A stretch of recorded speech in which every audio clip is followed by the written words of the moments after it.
இல்லை, இதை தமிழ்நாடு அரசாங்கமாக எடுத்து செய்கிறது தான் சிறப்பு. ஏன்னா இதில் நமக்கு ஒரு கசப்பான அனுபவம் உண்டு. மத்திய அரசாங்கம் எடுத்து செய்யும் பொழுது இதில் வந்த உண்மைகள் கண்டுபிடிப்புகளை அவர்கள் இருட்டித்தார்கள். ஏனால் மத்தியில் இருக்கும் பாஜக அரசாங்கத்திற்கு ஒரு சாயலோடு இந்திய சரித்திரம் எழுதப்பட வேண்டும் என்பது அவர்களுடைய விருப்பம். அவர்களுடைய விருப்பம், அவர்களுடைய பிரச்சாரத்திற்கு மாறுபட்ட கருத்துக்கள் இந்த அகலாய்விலிருந்து வருவது அவர்களுக்கு பிடிக்கவில்லை.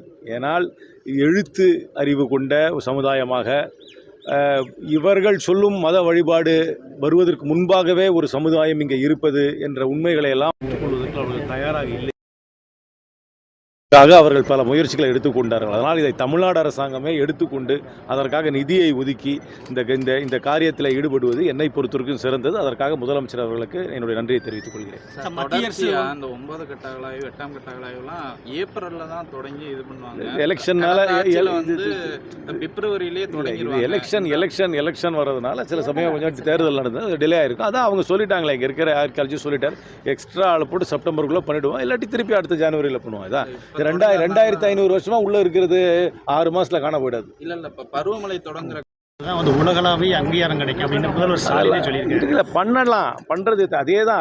இவங்களும் இங்கிருந்து தானே மயாமிக்கு அனுப்பி கார்பன் டேட்டிங்லாம் பண்ணுறாங்க. அதனால் தமிழ்நாடு அரசாங்கம் பண்ணுறதுனால இதில் இன்னொரு வேர்ல்டு ரெக்கக்னிஷன் கிடைக்கலன்னா அர்த்தம் கிடையாது. இதில் வர கண்டுபிடிப்புகளை இப்போ கூட கேட்டேன், எல்லா 26 மொழிகளில் அதை அந்த ரிப்போர்ட்டை போடுறாங்க. உலகத்தில் இருக்கிற பெரிய பெரிய பல்கலைக்கழகத்தில் இருக்கும் அறிஞர்களெல்லாம் அதை படிக்க முடியும், அவர்கள் ஆராய்ச்சி பண்ண முடியும். அவர்களும் இங்கே ஆராய்ச்சி பண்ணணும்னா நிச்சயமாக தமிழ்நாடு அரசாங்கம் அவர்களுக்கும் உரிய பர்மிஷன் கொடுப்பாங்க.